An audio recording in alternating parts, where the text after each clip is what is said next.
তারাপীঠের হোটেল একদম মন্দিরের সামনে, মায়ের মন্দিরের সামনে আছি আমরা। মা তারা সরণি একদম নিচে দেখা যাচ্ছে, পুরো তারামা সরণির সামনে হোটেল বিনাপানিতে আমরা আছি। ওটা বেলকনি, একদম পূজারিনী যেটা আছে এটা হোটেল আছে একটা, একদম নিচেই তারামা সরণি। সামনে লজ জংশন আছে, একদম ওই রোড দেখা যাচ্ছে, মেন রোড। এখানে হোটেলটা খুবই সুন্দর, তোমরাও আসতে পারো। দেখাচ্ছি রুমটা, টেবিল,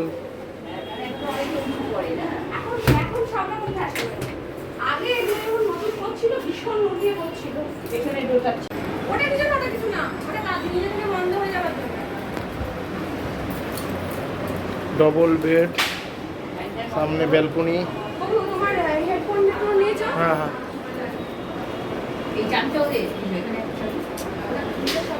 চলো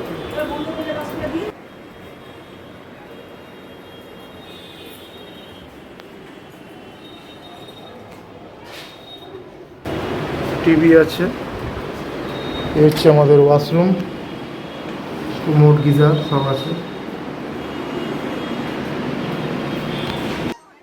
হ্যালো ফ্রেন্ডস, আপনারা যারা যারা ভাবছেন তারাপীঠ মন্দিরে আসবেন, এসে পুজো দেবেন এবং পুজো দেওয়ার পরে কোথায় থাকবেন, তো আপনাদের জন্য আজকে আমি একটা খুব ভালো হোটেলের সন্ধান নিয়ে এসেছি। এই হোটেলের নাম হচ্ছে মিসেস হোটেল বিনাপানি, তারাপীঠ, বীরভূম। তারামা সরণি থেকে ঢুকেই দেখবেন প্রথমে ল্যাংচা মহল, তারপরেই আপনার পূজারিনী হোটেল। পূজারিনী হোটেলের পাশেই রয়েছে মিসেস হোটেল বিনাপানি।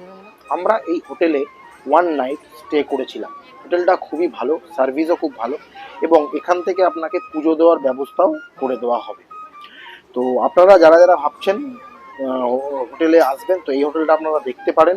আমাদের ভাড়া পড়েছিল 1500 টাকা, যেহেতু আমরা ডবল বেড নিয়েছিলাম। আর যদি সিঙ্গেল বেড নেন সেক্ষেত্রে আপনাদের ভাড়া পড়বে 900 টাকা। এবং এই হোটেল থেকে তারাপীঠ মন্দিরের ডিস্টেন্স 1 থেকে 2 মিনিট। আর তারামা সরণি থেকে দেখাই যাচ্ছে, রোডও দেখা যাচ্ছে।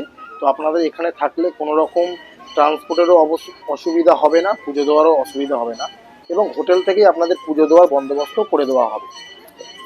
তো যদি আপনাদের হোটেলটা ভালো লেগে থাকে অবশ্যই আপনারা এই হোটেলে আসতে পারেন। আমি 1 নাইট ছিলাম, হোটেলটা নো ডাউট খুবই ভালো। Thank you.